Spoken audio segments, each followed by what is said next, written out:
Aloha, this is Mrs. Dietrich with the reading of chapter 16 from our novel The Giver, written by Lois Lowry. 15 was a really short chapter where Jonas received a memory about war, very intense and very painful. And he asked for it because he saw that the giver was in so much pain, but it left him feeling a lot of everything at the end of that. And so we start the chapter 16. Jonas did not want to go back. He didn't want the memories, didn't want the honor, didn't want the wisdom, didn't want the pain. He wanted his childhood again, his scraped knee and ball games. He sat in his dwelling alone, watching through the window, seeing children at play, citizens bicycling home from uneventful days at work, ordinary lives free of anguish because he had been selected, as others before him had, to bear their burden. But the choice was not his. He returned each day to the annex room. The giver was gentle with him for many days following the terrible shared memory of war. There are so many good memories, the giver reminded Jonas. And it was true. By now, Jonas had experienced countless bits of happiness, things he had never known of before. He had seen a birthday party with one child singled out and celebrated on his day, so that now he understood the joy of being individual, special, unique, and proud. He had visited museums and seen paintings filled with all the colors he could now recognize and name. In one ecstatic memory, he had ridden a gleaming brown horse across a field that smelled of damp grass and had dismounted beside a small stream, from which both he and the horse drank cold, clear water. Now he understood about animals, and in the moment that the horse turned from the stream and nudged Jonas's shoulder affectionately with its head, he perceived the bonds between animal and human. He had walked through woods and sat at night beside a campfire. Although he had, through the memories, learned about the pain of loss and loneliness, now he gained, too, an understanding of solitude and its joy. "What is your favorite?" Jonas asked the giver. "You don't have to give it away yet," he added quickly. "Just tell me about it, so I can look forward to it, because I'll have to receive it when your job is done." The giver smiled. "Lie down," he said.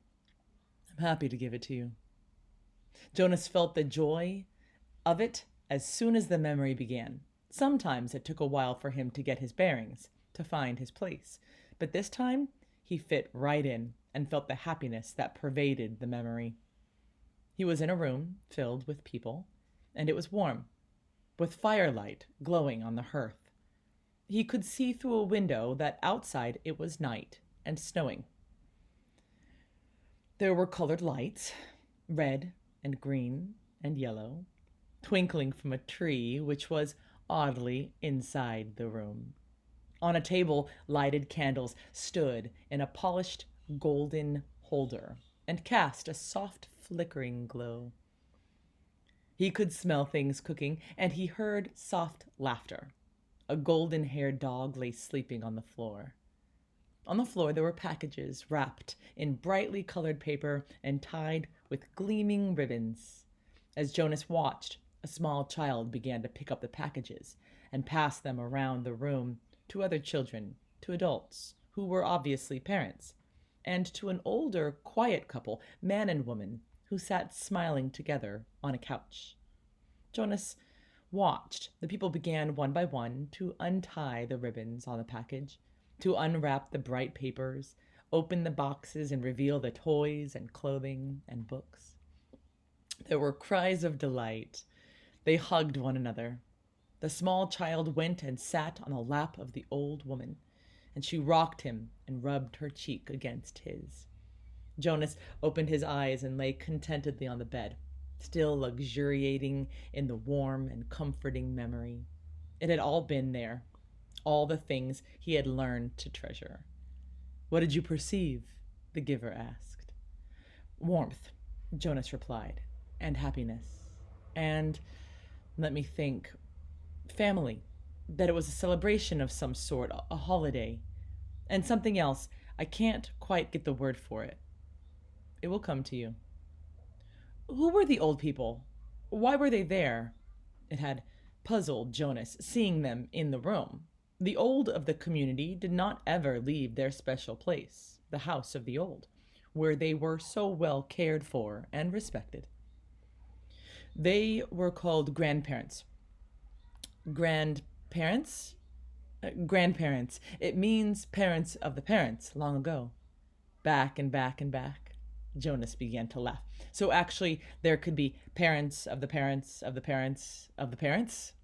The giver laughed too. That's right. It's like a little like looking at yourself in a mirror, looking at yourself looking in a mirror. Jonas frowned. But my parents must have had parents. I never thought about it before. Who are my parents of the parents? Where are they?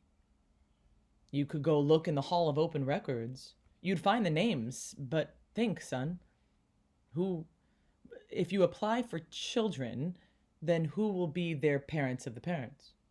Who will be their grandparents? My mother and father, of course. And where will they be? Jonas thought. Oh, he said slowly, when I finish my training and become a full adult, I'll be given my own dwelling. And then when Lily does, a few years later, she'll get her own dwelling, and maybe a spouse and children if she applies for them. And then mother and father, that's right.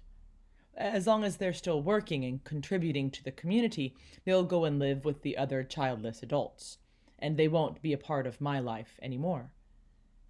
And after that, when the time comes, they'll go to the house of the old, Jonas went on. He was thinking aloud. And they'll be well cared for and respected.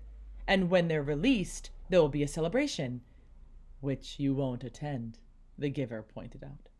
No, of course not, because I won't even know about it. By then, I'll be so busy with my own life, and Lily will too. So our children, if we have them, won't know who their parents of parents are either.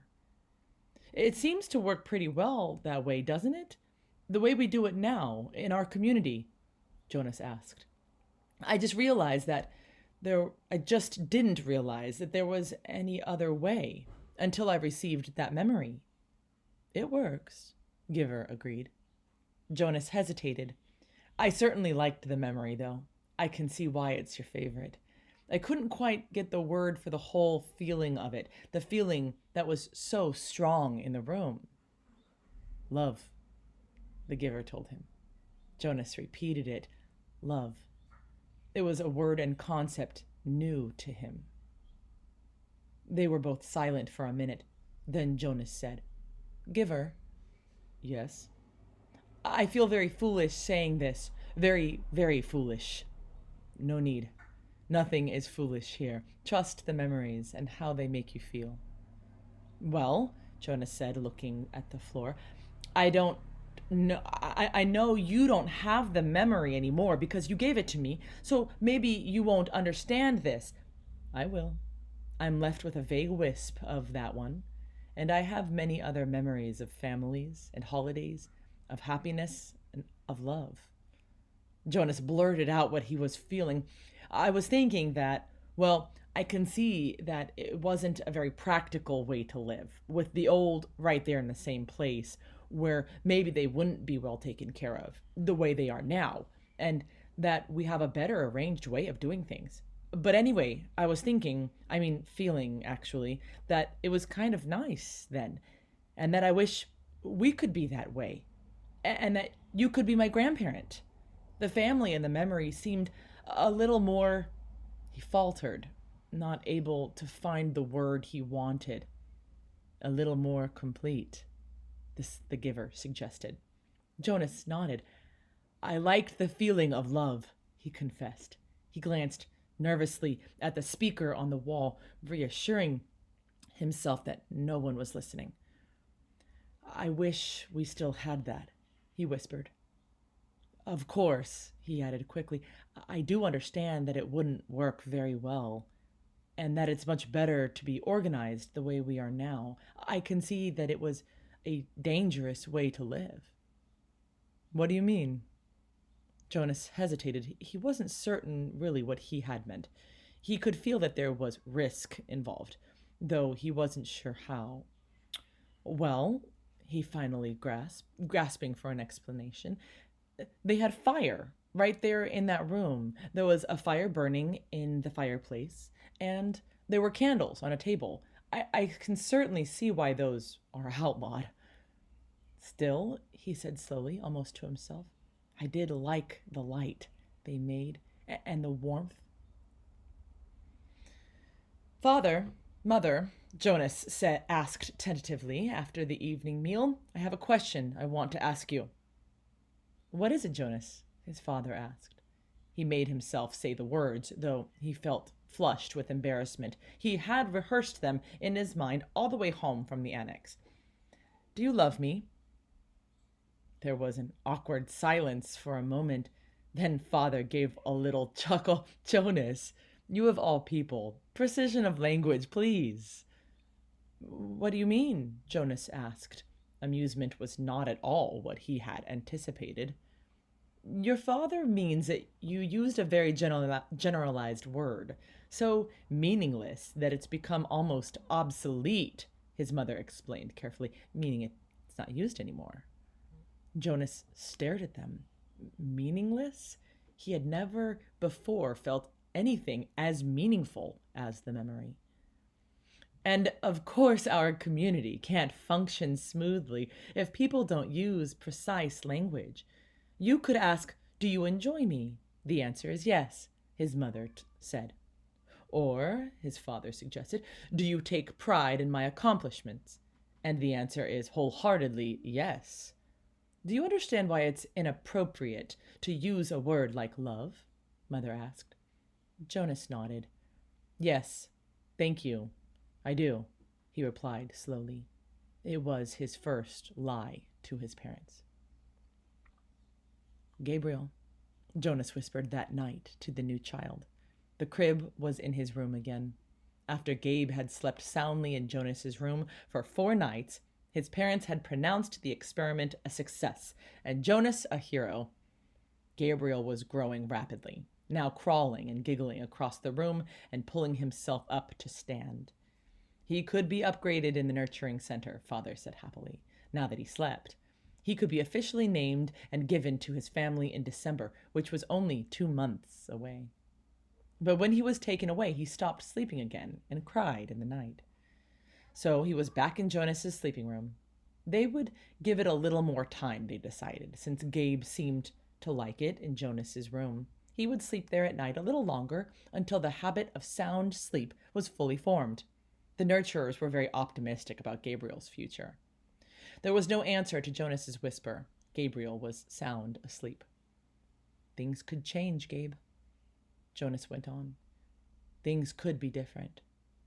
I don't know how, but there must be some way for things to be different. There could be colors.